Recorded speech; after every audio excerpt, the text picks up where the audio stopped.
Let's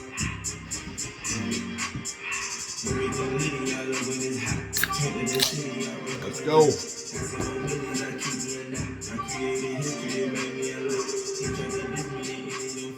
Hey, what's good? I had to mix it up for my young people out here. Let them know we in it. Hit you with it. Actually, I like that one. That's one of my favorite ones. I like that. That's a nice little ride to get you going. It's a good gym song too. Get you pumped up. Hey, what's good? We back for another week. League is, you know what? It's kind of weird this year. We've been drama free. Shout out. Like, it's been real quiet. We had a little rumbling about Jimmy Butler getting traded. His agent said Sham out there telling lies and making up stuff. Now they just brought up again LeBron going to the Warriors. And at this point, man, I saw the Warriors the other night. LeBron ain't going to help what they got bigger problems. We'll talk about them a little later. They got bigger problems, man. They got problems. I thought things were going to start off well for them, but they got some issues. But hey, what's up? We're back. Let's get it cracking. Since we last spoke, we had some decent games last week. We had the Celtics-Bucks. Good game, dogfight. Celtics had a few more stars than the Bucks. The Bucks are struggling too, man. They're winning, but it's really coming down to Giannis. Dame is playing a lot better. He putting up, but I think that game they both had 30. But for Boston, Tatum and Brown both had like 28, 29, and then Drew Holiday, he coming in with 25. The bench stepping up. Drew still that may haunt Milwaukee for the rest of their lives, man. Trade Drew Holiday it was a terrible trade. Yeah, I got a foot in the weekend. I'm gone. Nice and cold. We back on those Secchies again. We did Texas do what they do. And the play in the league is kind of all over the place, right? A lot of points, teams winning. Milwaukee and Golden State, again, they played over the weekend. They had a 1-1. Golden State looked good one day and beat them. Next day they looked terrible. They lost. The Hawks been playing well, but they go to Denver, lose by 30 to Joker in the triple-double, have 140 to 111. You got the Pistons and the Knicks. Knicks not there either right now. I've told you I'm liking the Pistons. They came back. They beat the Knicks. Cade Cunningham, 28, 15, 10, big triple-double. I'm going to keep talking about that mix, man. Jaden Ivey and Jalen, man, they are playing well. Malik Beasley coming off the bench for 20.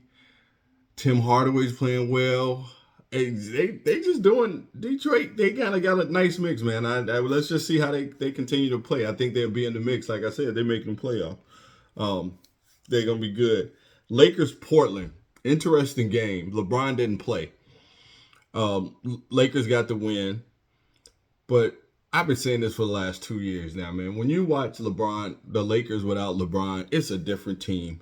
D'Lo had 28. The game is so much faster. They were more efficient from three because I think there's a pace to the game, right? And Lakers gonna always be Showtime. We're not Showtime right now. Yep, I said we back. The game slows down, man. It's father time. He's older. He can't play at the pace with these young guys. And I think in a bigger scheme of things, we are really, really seeing this transition now, man, to this next generation that's coming through because they're taking over the game right now. I think the torch has been passed. All these guys, the Durants, the LeBrons, the Jimmy Butlers, these guys are holding on. They going out the door right now. Russ, we'll talk about Russ a little later. All these guys it's moving on. You got 15 and 16 years in the league now, and this young generation, man, they can hoop. The LaMelos, the Anthony Edwards, the SGAs, the Lucas. Kyrie still kind of in the middle area. You got your Trey Youngs. Like, these guys can play, man. Anthony Edwards. There's some great Tatum, Brown. There's some really good talent out there right now. And I think we're seeing that transition. And a little bit about that transition, like the Lakers and the Hawks played the other night, the overtime game. That's the game I was talking about. It was 135 to 132. Like, last week, there were 7-8 games that were over 130 points per game. We're getting back to the 1980s NBA where, man, people were just scoring. So the difference between then and now is the defense probably about the same. They were faster going up and down the court to score points because they weren't shooting threes. Now, dudes are just shooting threes. There are, I'm going to name these guys out. Brandon Miller, Tatum, Luka, Anthony Edwards, Dame, Steph, Donovan Mitchell, Tyler Hero, Maxey. All of these guys are shooting 9+ threes a game, man. That's ridiculous.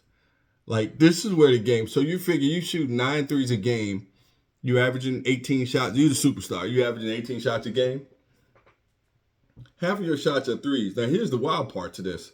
A few of these guys, most of these guys are not averaging over 25 a game. Steph is actually averaging 22, and that's a bigger problem we'll talk about when we talk about the Warriors. Like, you shooting that many threes, like, what the hell is Brandon Miller doing shooting 9 threes a game? And Melo is leading everybody. Melo's shooting 13 a game. That's wild. That's the game we in now. It's fast-paced. Everybody coming down, shooting threes. The game is different now. The game is different. We saw the transition. Guys running a fast break. No longer, you were coach, fill the lane, get to the block. Next guy fill the lane. Now it's run the one corner three, the other guy run to the corner three, and maybe you catch the big man trailing down the middle. The game is completely different, but hey, it is what it is. We watch it, we enjoy it, we love it. That's why we're here. Salute. So it was a wild week of play. Trying to see got the games in. So now we're moving in. So last week we got the Emirates Cup is set, right? So we're in the quarterfinals. So our matchups, and I'm gonna go back and just flip my notes here. I think I picked the Bucks, the Knicks. I had the Rockets and the Mavs. So 2 for 4, half and half. So the Bucks came through. The Bucks were in the dogfight to beat the Magic. Giannis is right now putting the team on their back. Actually, was something interesting in that game was the pick and roll for the Bucks worked very well between Dame and Brook. Either Brook rolls or Brook can pop out, Dame can penetrate. It's a nice little combo that worked. I'd like to see if they continue this play. Chris Middleton is getting his legs back. He's coming around. If Orlando was healthy, this game might not even been close. Now they're missing their top 2 players. Mo Wagner and Suggs played very well, but they just don't have enough. You know a name that I heard during the game, and I actually completely forgot. Wendell Carter played a tough game, man. He played very well against Giannis. He played well. So the Bucks are in. The Bucks will go to Vegas. The next game out of the East, Hawks and the Knicks. We might have to keep an eye on these Hawks, man. The Hunter's coming around. You got, of course, you got Trae Young. Then you got this kid, Jalen Johnson, averaging 20 and 10. And don't forget, you got Bogdanovich on the bench. So they have a lot of firepower. They're scoring a lot of points. They're going to give the Bucks a good game. I'm going to still ride with Giannis, and I might regret that just because of his desire and his will to win. I'm going to take Giannis and Dame over the Hawks in this one to get to the finals, but it's going to be a close game. They beat the Knicks, man, and the Knicks, I don't know how much longer we give them to get this together. Jalen Brunson is not playing at the level he played last year, and I know a part of that is they have brought in some additional firepower, right? So the shots are spread out. But was Julius Randle the motor and we didn't know it? Like the team just is something missing. And you also lost DiVincenzo. So that was big too. I really think what they lost for what they got, I don't know if it was a plus on that one, honestly. I'll be honest with you. I know Cat is that guy and he's playing well. But I think it made Jalen number 2. Jay is not Jalen's team right now. And that's affecting them, and they're not winning. So the Knicks are out. We got the Bucks and the Hawks. I'm gonna take the Bucks in the finals.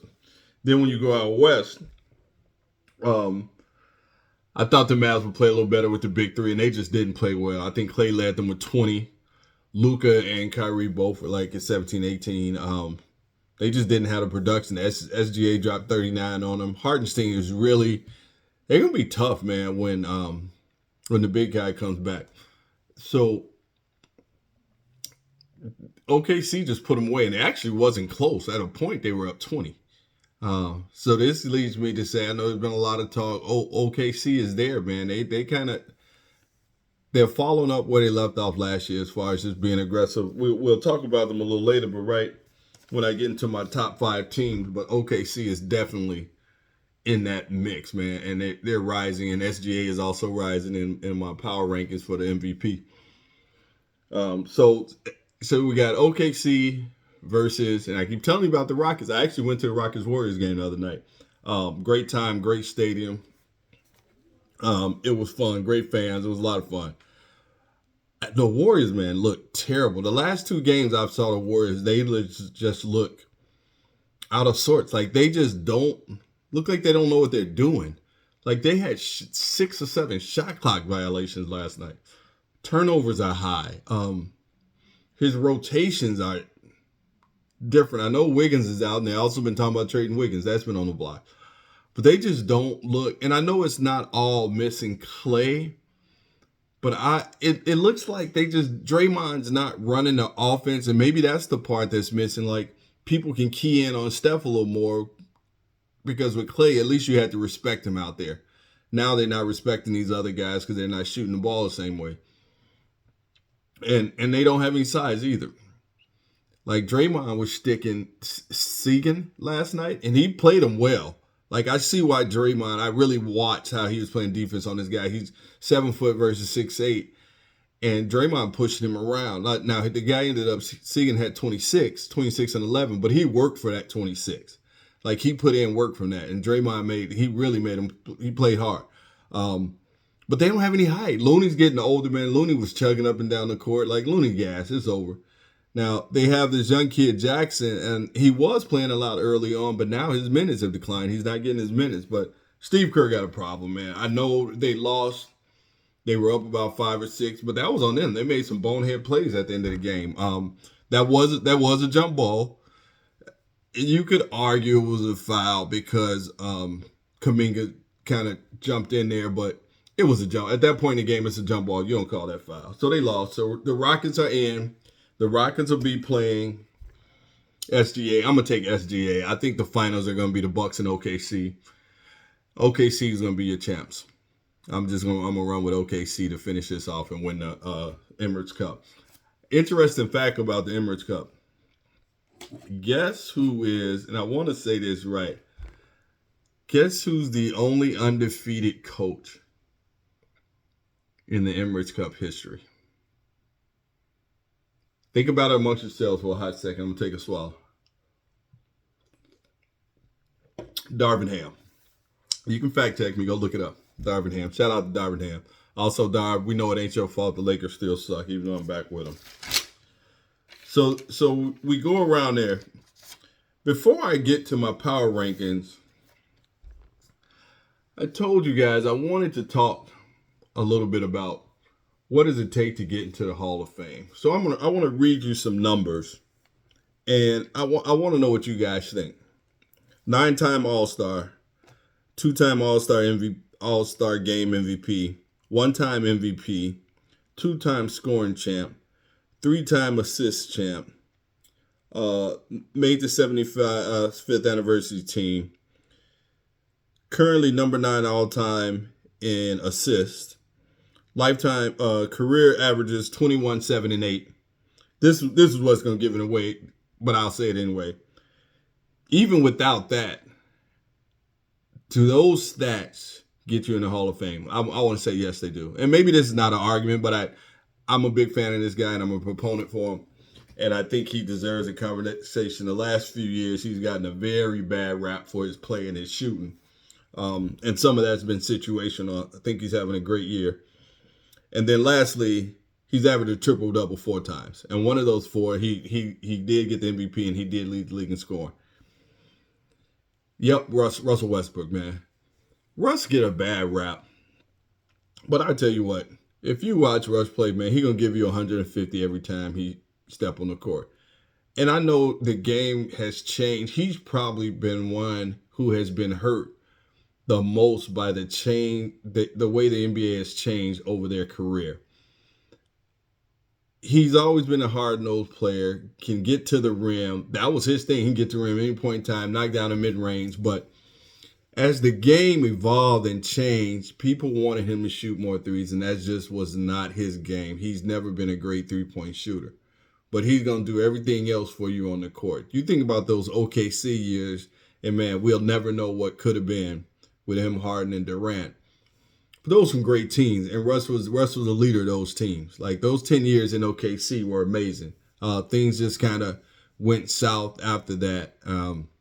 He's in some of these were situational. Him and James Harden. Now I think that worked out well for a year, but they moved on. The Lakers thing just was a fiasco. I told you that wasn't going to work from day one. Like Russ needs the ball in his hands. He's not an off the ball shooting guard. That's not what he is. But now in Denver, he seems to be doing okay. But then there's also rumblers. They saying it's Russ's fault. Of course, you get into this plus or minus when he's on the court, but he's had some very good games there in Denver. And guess what? The MVP loves him. The MVP want him there, so Russ ain't going nowhere. So at the end of the day, he possibly could be a first ballot Hall of Famer. I know he doesn't have the chip and probably won't get the chip. But his accolades, man, beat a lot of people and probably a lot of people in the Hall of Fame. And just the simple fact, he averaged a triple-double. You can say what you want. You can say he was rebound chasing. Nobody else did it. So either his mindset was different or he just flat out had the skill set to do it. Like we look at Joker. Joker's doing it with a different kind of skill set.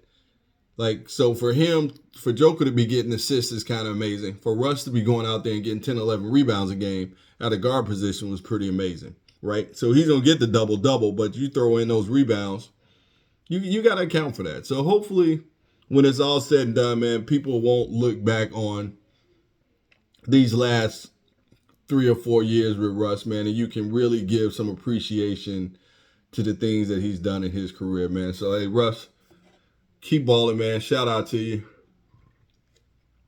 I'm going to always be a big fan, man. You're one of the hardest players in the game. But I for whatever reason, I wanted to talk about Russ, man. I wanted to talk about him last week, but I guess I've been tired of Russ getting bashed over the last few years. So we're gonna put a little respect and give Russ his flowers. So now we're going to start talking power rankings. So the rookie race, I know I said it was going to be McCain. Well, guess what? This young fella, Steven Castle, is knocking on the door, man. He had a great week, 4 double-digit games during the week. He had a couple of 20 balls. Pop, and God bless Pop. He's not back yet, man. Hope he's all well. He's coming along, man. He's coming along. And then Philly, he's at number 2. Let me just say that. He's at number 2. McCain's still number 1. But Philly has now taken McCain out of the starting lineup, moved him to the bench. So we need to monitor this because this could change things. His production may go down, and that'll close the gap. So he's at 2. I got Jalen Wells at Memphis at number 3. Just very consistent with what they have. Ja was out, and he still picked it up. They put in Smart, and he's still producing at about 11 a game clip, 3 and 5. Solid. The next 3, and I'm going to say 3, they're interchangeable, but right now I'm going to keep my man, Mr. Franz Zach, at number 4. He didn't do nothing the other night. I think he had 2 points, but he's averaging 11 a game, probably like 11, 6, and 6. He's solid, but he's not very impactful. I don't think he's really had an impact on the game just yet, and it'll come eventually. But right now, you can tell there's a big transition to the league, to the association. Then he's 4, and then Connect is my guy at 5, man. He can shoot lights out, man. He's mature. He's been here. Still playing well. Had a few starts. He only had one double-digit game this week. He had a rough week. But let's see if he can bounce back next week. And then my man Zach's still holding it down at 6. I'm going to go 6 because I got to talk about Zach Edey. But hopefully he can get back from this foot and we can get him back in the lineup. Um, let's see. You want to talk MVP of teams? Let's talk MVP, and then we go to the power rankings of the top 5 teams. So my MVP, man, I go back and forth. My top 3 are interchangeable. 4 and 5, I'm okay with. My top 3, I kind of struggle with because when I think about MVP, I do have to consider what is your team doing and where is your team in the overall scheme of things and in the standings. But then it's sort of like what weight do I put on that? Because you could be very hypocritical in this. Is the MVP the person who's most valuable to the team? Is the MVP the individual that just has the best numbers? Is it a combination? So this is my problem today. So at number 5, I'm gonna stay with Luka. Dallas is in the middle of the road right now. Luka's outstanding. He's still at number 5. I think he's 5th in scoring right now in the league. Almost averaging the triple double too. Like I said, his duo with him and Kyrie, man, that might be one of the most skilled, best skilled duos in the league right now, just as far as their game goes. So I'm gonna give Luka. Sometimes I want to see more out of him, but I'm gonna give Luka number 5. Number 4, I'm gonna stick with Tatum, man. And my only problem with Tatum is just the volume of threes. I just don't like it. I'd like to see him get to the rim, but he's still averaging almost 30, 8 rebounds, 7 assists. So complete game in Boston's number 2. Boston's number 2 in the East, right behind Cleveland. Let's see. What did I say? Okay, so number 3. This is where it got tough on me. I know I had him up in the top 2, but I got to move the Greek Freak down to number 3. Milwaukee's rising, and they're going to struggle this year. They're not a championship team. They'll stay around 3 and 4 in the East. I think they'll rise over Atlanta and Orlando for right now, even though they're playing well. But I think Milwaukee eventually get there as the season progresses, and the injuries for Orlando eventually they're going to catch up to them. Number 2, and I know this is tough because, as I said, you look at the success of the team, and I'm going number 2 is SGA. And the only reason is I got him at number 2 despite the success of OKC, number 1 in the West. The season right now, again, that Joker's putting together, man, is unreal. And not only is it unreal, for a guy his size, his athletic ability, and to be putting up the numbers that he is just insane. So I'm running with the Joker right now. Denver is in the playoff position right now. Will they get better? We'll see. I don't know how far they're gonna go. They're just struggling. But Joker's numbers, man, he had 56 last week. He had 48. He had 2 triple doubles. Like, he's doing everything he can, man. And it's not like he's shooting 60% doing this. He's shooting 40 from the 3 doing this. Like, he's efficient. Like, he's not a volume scorer. He's just efficient. And I got him at number 1, man. It's tough. 1A, 1B. SGA, like I said, he's carrying the team without Chet. And he got him in there. I think they're going to win this Emirates Cup. So if he win that cup, he might just get that number 1 spot next week. Let's see.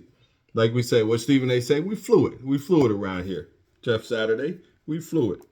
All right. Then lastly, if we get into the power rankings, man, Cleveland's still holding on. And Max is back today. So this could get very interesting now. Now you just added another score. Now you really get the shooting that's going to open. Like, Donovan been solid. Let me just put it that way. Nothing against Donovan, but Donovan has been producing. And I think that the thing is, he doesn't have to carry the load. Like, these guys, Garland, the bigs, Mobley had 20-something one game in the first half. Like, the bigs, everybody's doing their part, and that's why they're 19 and 4. Like, the only team right now that has their number is the Hawks, and I think they're just a bad matchup. Man, they sliding good today. That pause, whoa, they're flowing good. So Cleveland's back, and Cleveland is leading the league in scoring per game, 121 points a game. Defensive efficiency, they're allowing 110. They're plus 10 a game. They're outscoring their teams by 10 a game. Only next one to that is actually is OKC is at a plus 12. They're the best, and then Cleveland. Boston, I have second in my power rankings. Kristaps is back. In 4 games, he's averaging 20 and 8. Al Horford is back on the bench, but that's good. They give you a little more depth. So I got Boston at 2. OKC is at 3. Could, like I say, they get through this tournament, they could slide into that 2 spot. But right now, Boston is in the 2 spot. And OKC, as I said, their best, their differential is that they're at a plus 13. Their defense is solid. They're athletic. Again, they're young and athletic. Like I think they're the youngest team in the league, maybe 22, average of 22, 23. Like I said earlier, like the game is young. These old guys are transitioning out. And you look at teams like OKC, you look at teams like Houston, you look at the Hawks. These teams are young, and they're winning. They're playing, they're putting up numbers, they're running at 130, 120 a game. Like Cleveland's averaging 120 a game. That's a lot of points. Number 4 is Orlando. I don't know how long Orlando's going to stay here just because of, you're missing Paolo. You mentioned Franz Wagner. Like, eventually it's going to catch up to you. But as for right now, man, these dudes are playing hard. And they leave, like I said, they left it on the floor against Milwaukee. And a healthy team, they probably would have blown Milwaukee out. So I got Orlando at 4. Number 5 is Houston, man. I saw them live. Houston, they're like a old. You think about the dudes that they have. They're like blue collar guys. Like this is just you got Dylan Brooks, you got Fred VanVleet, you got Jalen Green. He was probably the pretty boy of the bunch. You got Amir Thompson. You got Seguin. I really like the big guy. They just got guys that go out there and hoop. Kind of a unselfish team. They gritty. They play great defense. And they just gutted out that win against the Warriors. So he has them playing hard, man. So Houston is right there at number 5. So that's my power rankings for the 5. So this week we got coming up, we'll wrap up the cup this weekend. And again, we're going Milwaukee Hawks. I'll take the Bucks to win that one. And then we have the Rockets and OKC. And I'm going to take OKC, and I'm going to take OKC over the Bucks in the final. I think it's going to be great to watch. I wish I was back in Vegas to go see it, but we'll watch it. It should be good, man. And other than that, let's just keep watch. The last thing. So I'm not sure if you guys heard, and I just had to bring this up because I saw it.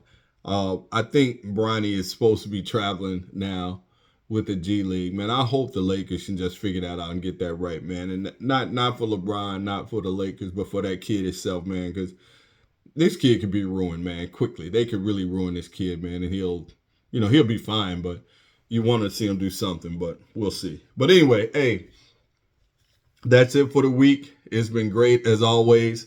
We'll catch up. Like I said, watch the games, see where we are this weekend. And hey, God bless y'all. Thank y'all for the support, man. Always like, subscribe, tell your friends, send the link. All right. I'll talk to you soon, man. Later.